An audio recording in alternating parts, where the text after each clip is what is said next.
Alhamdulillah. Ibu sehat? Ini luar biasa ya, kita ngaji diiringi dengan hiburan juga. Sama-sama dari Pak Rudi ya. Salah tuh Pak Rudi jelek. Jarang-jarang Ustaz. Oke. Alhamdulillah Bapak-bapak dan sekalian ya, sampai detik ini, sampai saat ini kita masih diberikan ya, usia ya, kita diberikan kesempatan ya oleh Allah untuk melakukan kebaikan-kebaikan ya, ketaatan-ketaatan. Jadi bertambahnya tahun ya, itu sebenarnya berkurangnya ya jatah hidup kita ya, jatah hidup kita, jatah modal kita yang berupa usia ini untuk melakukan kebaikan-kebaikan. Tahunnya menjadi tambah banyak, tapi sebenarnya jatah usia kita ini semakin berkurang. Sehingga yang perlu kita renungkan, yang perlu kita lakukan adalah melakukan muhasabah, menghitung-hitung ya apa yang sudah kita lakukan dan kedepannya peningkatan apa yang seharusnya kita lakukan. Jadi Bapak-bapak dan Ibu sekalian, modal utama yang kita miliki yang berupa umur itu menurut Imam Ghazali ya, seharusnya kita manfaatkan seoptimal mungkin untuk 4 hal. Pertama, untuk beribadah kepada Allah. Wa ma khalaqtul jinna wal insa illa liya'budun. Sesungguhnya tujuan utama penciptaan kita ini hanya semata-mata untuk beribadah. Ya, mulai dari sholat, ya, puasa, zakat, zikir, membaca Al-Quran dan seterusnya. Nah, ini ibadah. Yang kedua, menuntut ilmu. Jadi kita menyibukkan diri pertama untuk ibadah, yang kedua untuk menuntut ilmu. Karena dengan menuntut ilmu itulah kemudian ibadah kita itu menjadi lebih benar. Tentu dalam menuntut ilmu ini ada prioritasnya. Prioritas yang utama adalah ilmu-ilmu agama yang berkaitan dengan Al-Quran dan Sunnah. Karena dengan belajar ilmu-ilmu agama ini ya, akidah kita ya, kemudian ibadah kita termasuk akhlak kita ini juga menjadi lebih baik. Yang ketiga, untuk berkhidmat ya, kepada Islam dan umat Islam, berdakwah, menyebarkan agama Islam, ya, nilai-nilai Islam. Nah, kesibukannya sudah seperti itu. Berkhidmat kepada umat, nyambangi wong loro, menghantar jenazah, membantu kebutuhan umat Islam yang lemah atau manusia yang membutuhkan. Nah, ini kesibukannya sebenarnya seperti itu. Yang keempat, kesibukan yang seharusnya kita lakukan adalah mencari rizki yang halal untuk bekal hidup kita.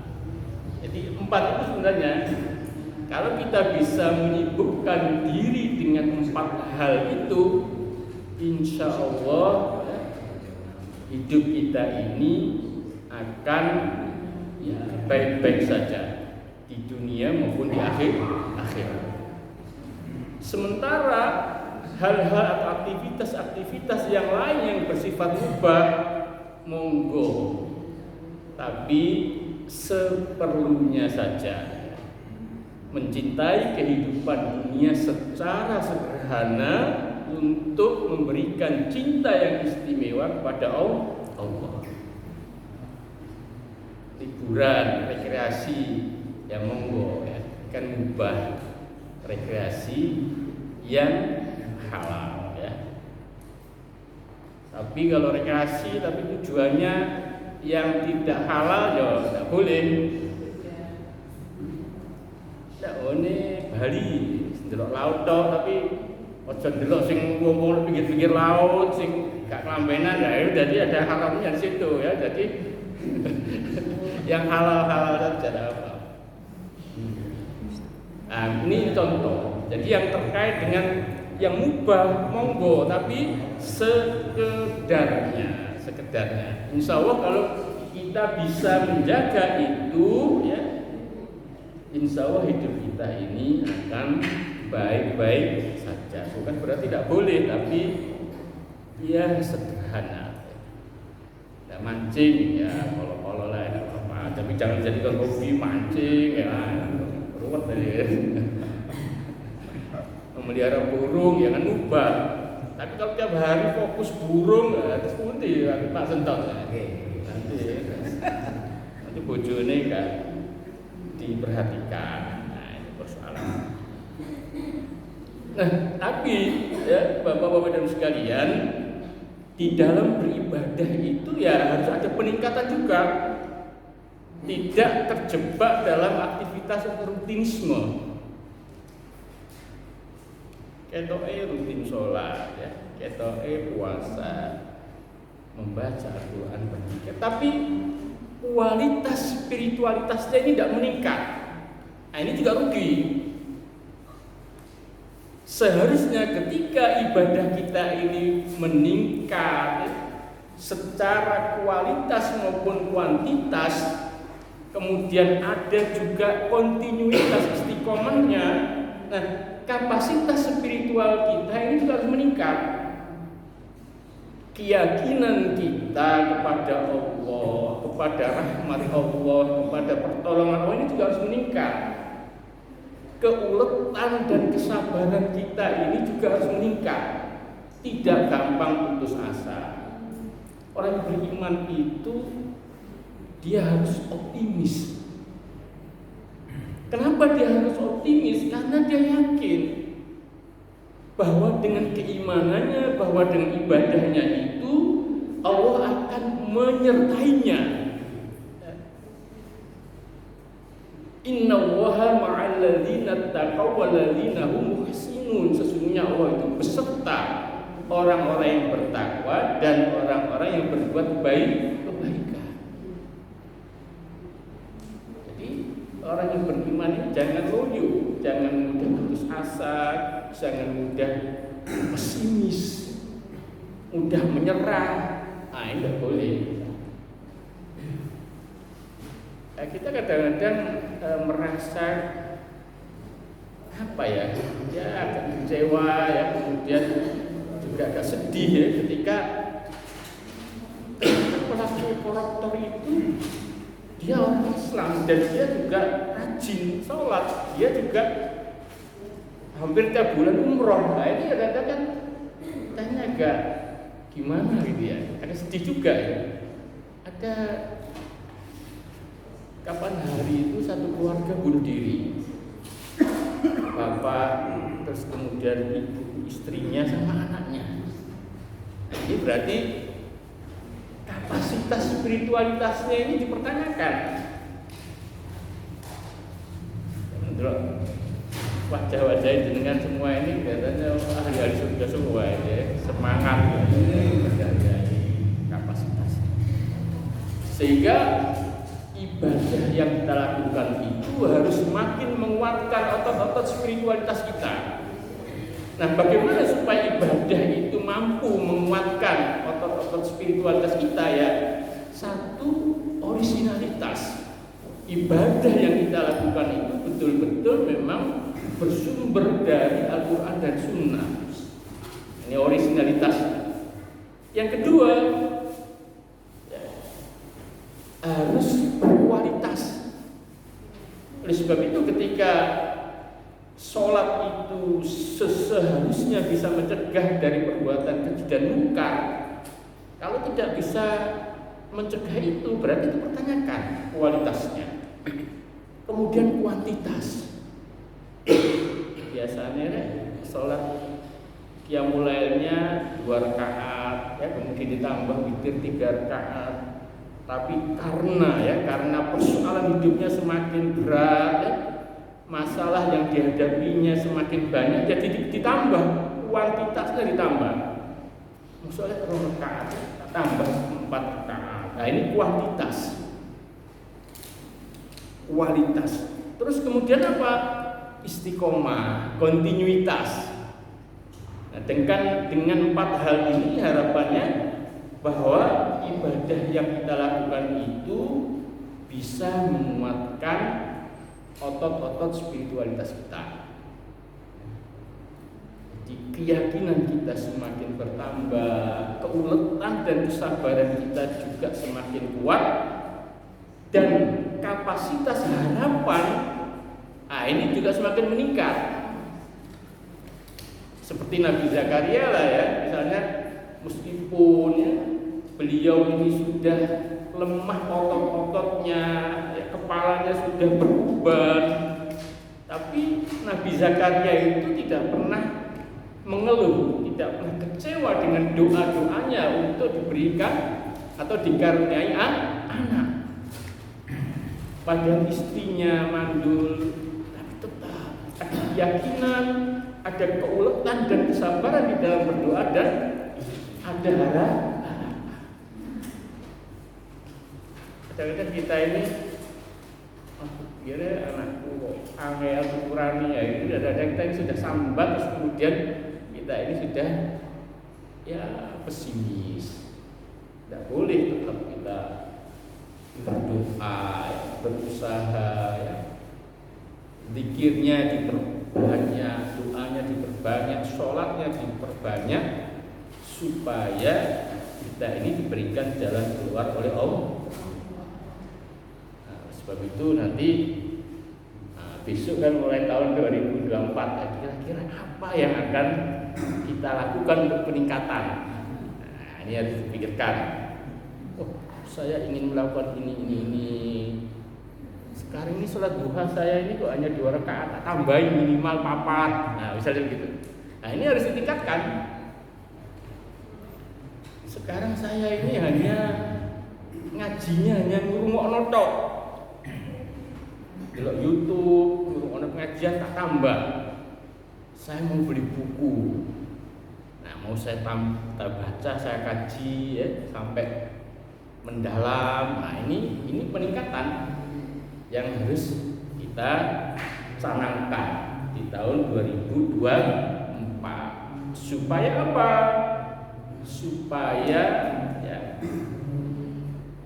hari yang akan datang itu lebih baik dari hari ini. Nah, ini orang yang beruntung.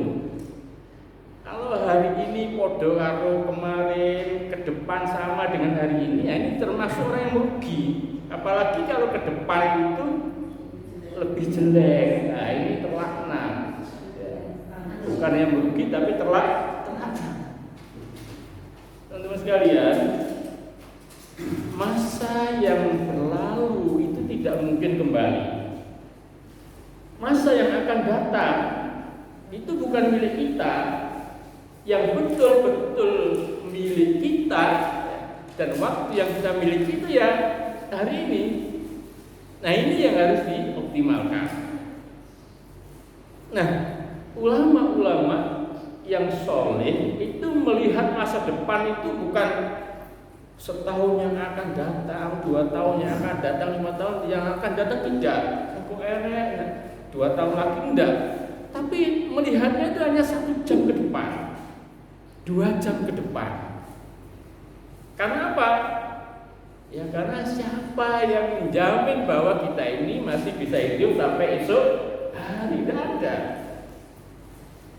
Sehingga dalam waktu 1 jam, 2 jam ini apa yang harus saya lakukan supaya ketika sewaktu-waktu dipanggil oleh Allah itu kita dalam keadaan baik-baik saja. Nah, karena mereka itu menganggap ya bahwa masa depan itu hanya 2 hari, ya, 3 hari, maka punya uang 1 juta itu banyak. 1 juta untuk sehari lumayan. Tapi kalau kita berpikirnya, loh saya ini nanti kan masih hidup 5 tahun, 10 tahun ya, saya harus punya tabungan segini, kok nikah sama anakku biye, kuliah sama, akhirnya kita ini kadang-kadang yang merasa miskin saja. Karena berpikir apa? Saya harus punya tabungan banyak.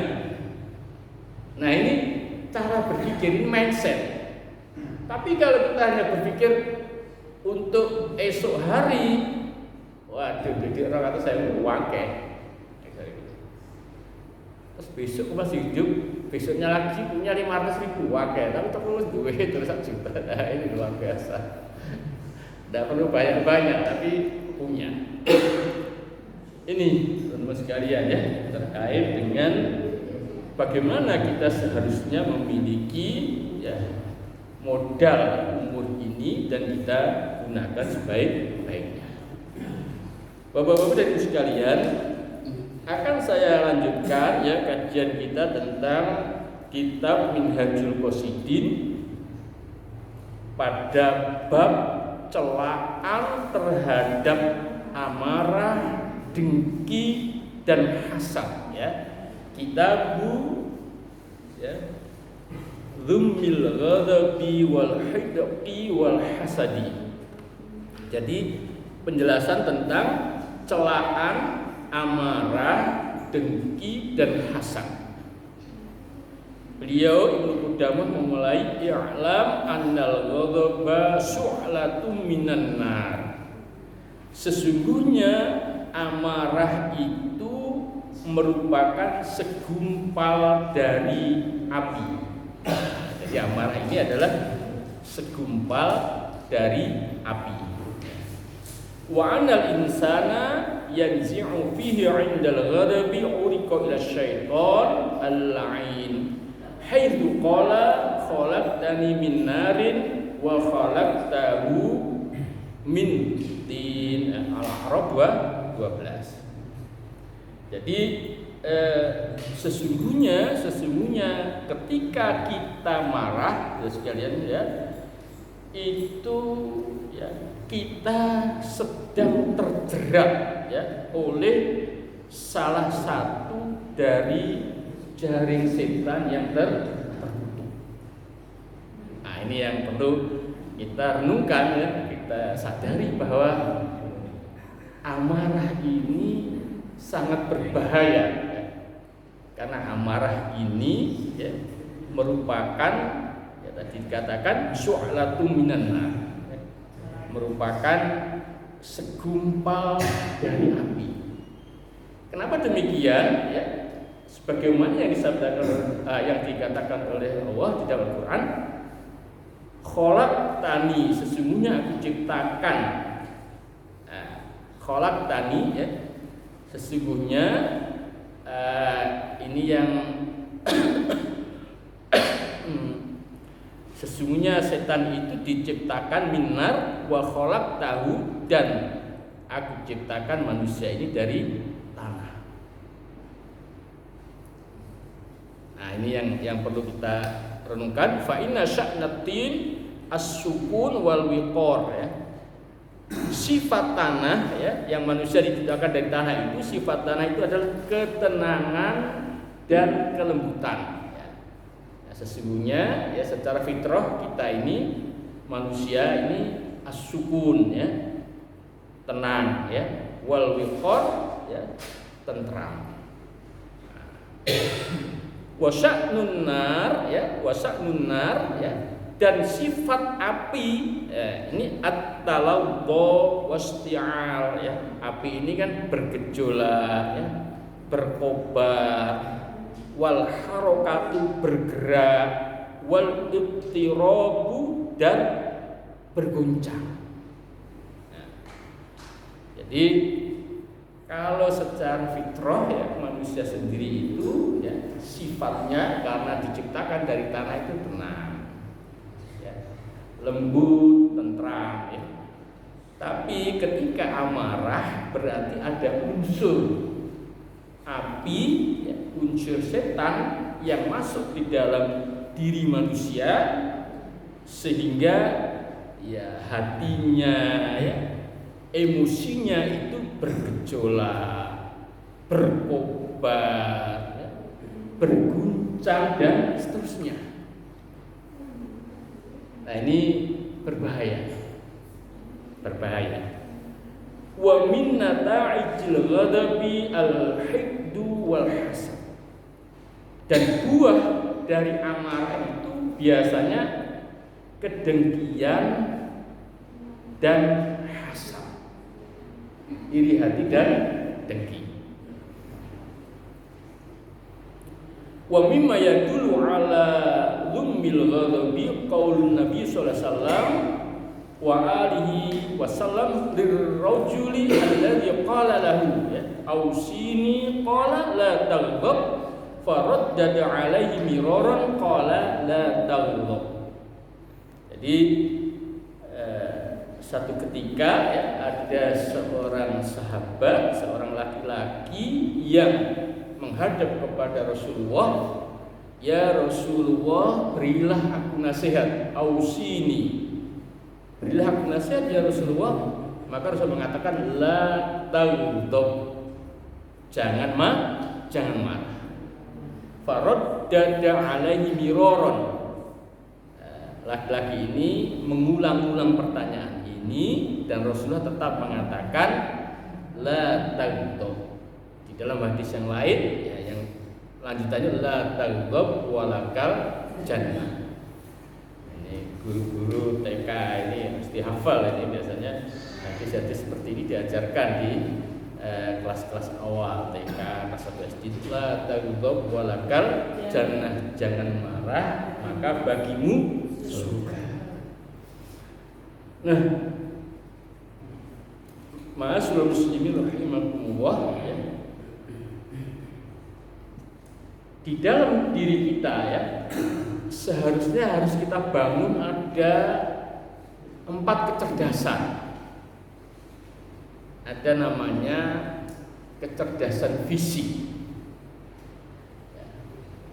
ada namanya kecerdasan intelektual, ada namanya kecerdasan emosional, dan ada namanya kecerdasan spiritual. Spiritual quotient, emotional quotient, ya, intellectual quotient, dan physical quotient. Nah, ini kalau kecerdasan fisik ini adalah kesehatan. Nah, ini penting ya, Bapak dan sekali ibu ini menjaga kesehatan itu penting.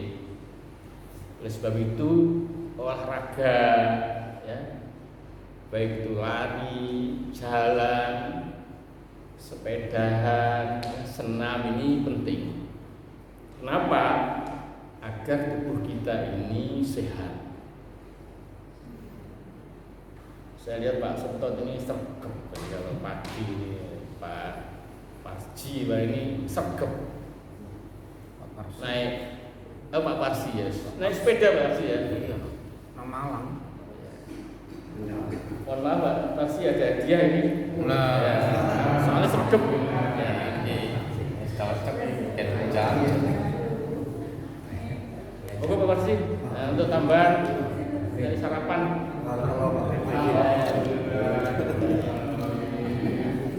Harus sergap Pak Parsi ya, olahraga. Yang lain juga begitu. Ya termasuk yang mau mungkin harus sergap ya. Tempatnya gede ya, saya sudah sit up terus gak langsing gitu. Padahal ini perut yang gendut ini banyak penyakit. Pak Suri kan olahraga saya lihat sekarang udah sering jalan, lihat jalan ini. Olahraganya di mana sekarang Pak Suri kan? Depan rumah, alhamdulillah. Apa pas senam, saya juga senamnya di kamar ya. Ya. Ini kesehatan fisik. Yang kedua, intellectual quotient, kecerdasan intelektual. Ya kalau orang yang kuliah, kalau sekolah ini diukur dari nilai ya. Kalau IPK-nya tinggi, ya ini berarti intelektualnya itu cerdas, nilainya bagus. Nah, yang ketiga ini kecerdasan emosional, mengelola emosi, tidak gampang marah. Nah, ini penting. Terus yang ketiga, keempat ini kecerdasan spiritual, kecerdasan yang lahir ya karena kedekatan kita kepada Allah. Karena kita ibadahnya baik, sholatnya baik, ya, zikirnya baik, khusyuk ya di dalam hidup ini menghadap kepada Allah. Nah, ini terbangun kesadaran bahwa dia selalu diawasi oleh Allah, malu ketika berbuat tidak baik. Nah, ini kecerdasan spiritual. Kalau di dalam dunia kerja itu kan dulu orang ini kalau kecerdasan intelektual itu sangat menentukan, tapi belakangan justru kecerdasan emosional yang sangat menentukan. Soalnya repot ya sekali kalau cerdas secara intelektual tapi serengenan, nah ini repot. Tersinggung sedikit marah, ya.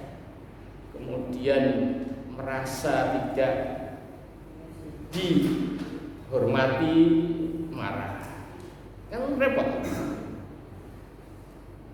Suami-suami ini harus punya kesabaran lebih kalau pas punya istri yang rada cerewet. Nah ini harus lebih, kesabarannya harus lebih, harus sabar. Kadang-kadang wanita ini kan memproduksi kata-kata lebih banyak. Kadang-kadang laki-laki mengatakan satu kata itu istri itu 3 kata, 4 kata, banyak. Nah ini, kalau Gus Bah itu enak, kalau dia butuh cerewet itu malah enak. Sabar, dapat pahala banyak dan bisa jadi wali karena kesabaran. Nah, jadi bersyukurlah kalau misalnya kita dikaruniai pasangan hidup yang agak sedikit cerewet. Tidak apa-apa, ya, ini untuk pelatihan ya, pelatihan mental gitu ya. Kecerdasan emosional ini penting ya sekali. Nah, di dalam hadis yang diriwayatkan oleh Bukhari Muslim, ya, qala Rasulullah SAW, laisa syadidu bisyur'ah wa innamas syadid alladzi yamliku nafsahu 'indal ghadab.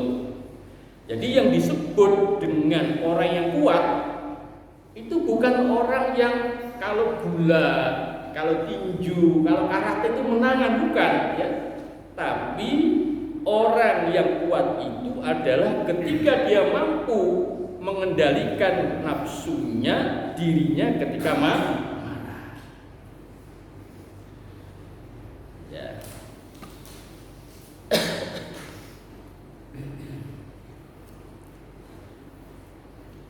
Nanti kalau gampang marah ini kadang-kadang ini enggak bisa mengendalikan sekalian. Orang menyadari bahwa dia itu melakukan kesalahan saat marah itu ketika sudah terjadi. Kadang-kadang itu marah ini refleks. Oleh sebab itu sabar ini adalah semacam sikap atau sifat. Kalau orang ya misalnya kita itu naik kendaraan ya, kemudian dipotong ya oleh pengendara yang lain, itu nanti sifat kesabaran dan amarahnya itu kelihatan. Karena akhlak itu adalah pada pukulan yang pertama, apa-apa yang muncul secara refleks ya, tanpa dipikir saat itu. Ketika orang dipotong seret kemudian besok, ya berarti memang karakternya seperti itu, amarah. Atau misalnya wis ngerti macet ya, di depannya itu kendaraan berhenti tapi dia ngebel terus. Nah, itu kan refleks. dari akhlak yang tidak baik, dari amarah. Tapi orang yang bersabar mungkin ketika dia dipotong ya, astagfirullah.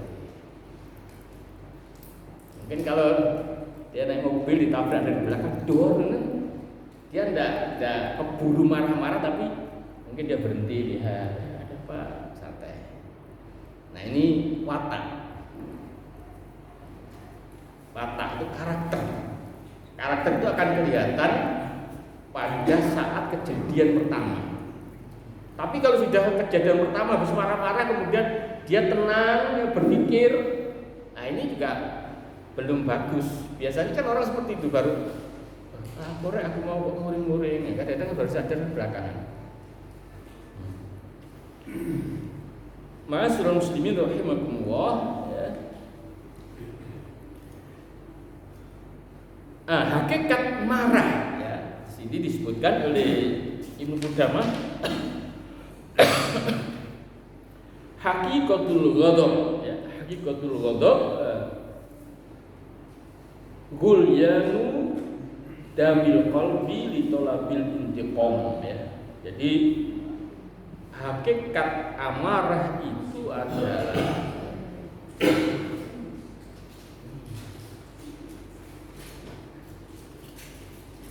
mendidihnya darah dalam hati untuk melakukan pembalasan. Jadi marah itu biasanya ketika dia mungkin merasa tersinggung, tersindir atau disakiti, itu kemudian darahnya itu mendidih. Ya, tadi ada jilatan api tadi mendidih. Ya. Kenapa mendidih? Karena hati ini ingin melakukan pembalasan. Karena darah itu mendidih, maka ketika kita berkaca, bercermin saat marah, maka kan kelihatan wajah kita ini menjadi merah, mata kita merah, ya, wajah kita merah, kulit kita merah. Karena ingin apa? Membalas. Tapi ketika kita bisa membalaskan, ya, melampiaskan amarah, itu kemudian mereda. Sebab itu di salah satu negara di Eropa itu ada saudara sekalian tempat untuk melampiaskan amarah. Tapi di situ bayar. Nah, masuk dalam ruangan, ketika marah, mecahin misalnya piring, ya, pot bunga gitu ya, untuk melampiaskan. Nah, ini kalau misalnya, mohon maaf sekalian, kalau suaminya misalnya pas mecah piring goreng-goreng ya mungkin di maklumi aja ya. Tapi nak jamaah Darussalam tidak ada lah yang seperti itu. Insya Allah sahabat-sahabat semua ya sudah ngajinya bertahun-tahun ya, insya Allah. Nah, tapi kalau orang Barat, orang Eropa itu untuk melampiaskan begitu, tapi ya bayar ya. Nanti ya dihitung sebanyak pot yang dipecahkan atau piring atau. Tapi pas marah mecah pot gak apa-apa, nilainya gak apa-apa. Tapi nak mecah TV ojo ya. Bisa mikir bareng ngono. Tukune repot. Ini penting ya, penting untuk melatih. Nah, kadang-kadang ya, kadang-kadang orang itu bisa menahan amarah. Tapi kalau tidak bisa memaafkan, itu yang muncul adalah dendam. Contoh ya, misalnya kita ini bermasalah dengan orang yang lebih tinggi, ya, secara status sosial, ya, secara kekuasaan. Dia itu wong Madura itu dini karo polisi. Tapi sekarang Madura gak wedi karo polisi. Kalau dulu ada anekdotnya itu orang Madura itu naik bis, kemudian usul-usulan, kan kakinya ini terinjak oleh orang. Nah ini dia mau marah, takut dulu, kamu polisi ya? Soalnya kalau polisi dia gak wani, tapi gak polisi langsung kempeleng. Tapi saya kok Madura gak polisi, tentara gak ada. Nah, kalau dengan orang yang lebih tinggi itu biasanya kita ini kan tidak berani ya untuk membalas kemarahan dan lain-lain, tapi akhirnya dipendem. Nah, ketika dia tidak mampu memaafkan, ini biasanya dendam. Hati-hati kon. Kalau punya kesempatan tak walas. Nah, sebab itu kalau di dalam Quran surat Ali Imran itu kan salah satu ciri orang bertakwa al-kadhiminal ghaidha wal 'afina 'anil nas wa huwa yuhibbul muhsinin. Menahan amarah dilanjutkan dengan memaafkan dan kemudian berbuat baik. Kalau hanya menahan amarah tidak bisa memaafkan, ini kadang-kadang dendam. Tapi yang hebat itu ketika seseorang itu bisa menahan amarah, kemudian memaafkan dan berbuat baik. Ada cerita ini ya. Ini kisah dari Khalifah Umar bin Abdul Aziz. Khalifah Umar bin Abdul Aziz itu meninggalnya diracun oleh pembantunya. Ya kalau dulu mungkin ada semacam budak juga dengan budaknya diracun. Nah, Umar bin Abdul Aziz tahu bahwa yang meracun ini adalah pembantunya, budaknya. Ditanya, kenapa engkau meracuni saya? Oh ya, saya disuruh, wahai Khalifah, saya disuruh membunuh jenengan. Kalau saya bisa membunuh jenengan, saya akan dibebaskan dari perbudakan ini dan saya akan diberi hadiah 1000 dinar. Nah, seharusnya Umar bin Abdul Aziz itu marah. Mungkin dia akan dihukum gantung, tapi tidak. Umar bin Abdul Aziz, mana yang 1000 dinar itu? Berikan ke saya. 1000 dinar diminta dan dimasukkan ke Baitul Mal. Ini luar biasa. Umar bin Abdul Aziz itu masih mau meninggal itu mikir no mati, mikir no mati. 1000 dinar diminta dimasukkan ke Baitul Mal. Kedua, diminta orang ini itu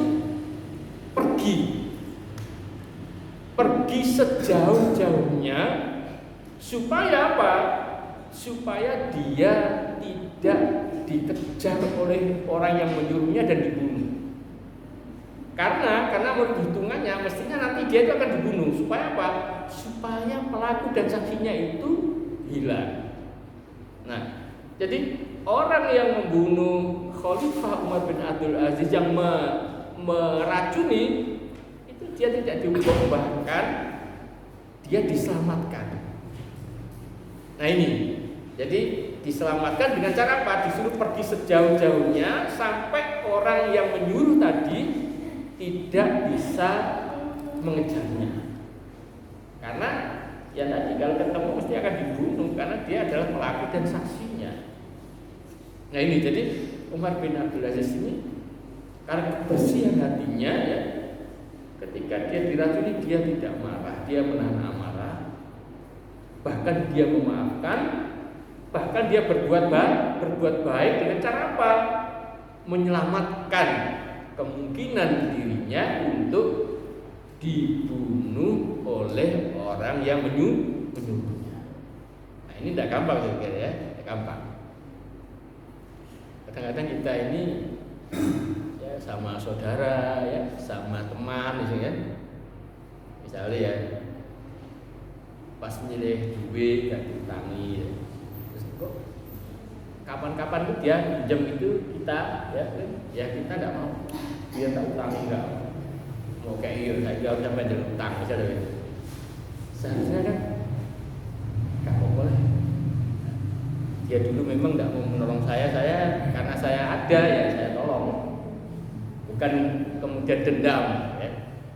Biar tak jadi tolong nggak oleh saya ini kok jalur tolong. Nah ini kan ada dendam. Nah ini juga kurang pas. Tetapi lagi-lagi Bapak dan sekalian, sifat-sifat yang baik semacam ini, nah ini juga lahir dari kebersihan hati dan jiwa. Sehingga tazkiyatun nafsi, mensucikan jiwa ini memang perlu kita terus lakukan. membersihkan hati dan jiwa kita dari sifat-sifat yang tidak baik dan menghiasi dengan sifat-sifat yang baik. Seharusnya orang beriman itu selalu berusaha untuk mensucikan hati dan jiwanya. Seperti yang sering saya sampaikan bahwa hati yang lembut ya akan melahirkan tutur kata yang lembut, akan melahirkan tulisan yang lembut.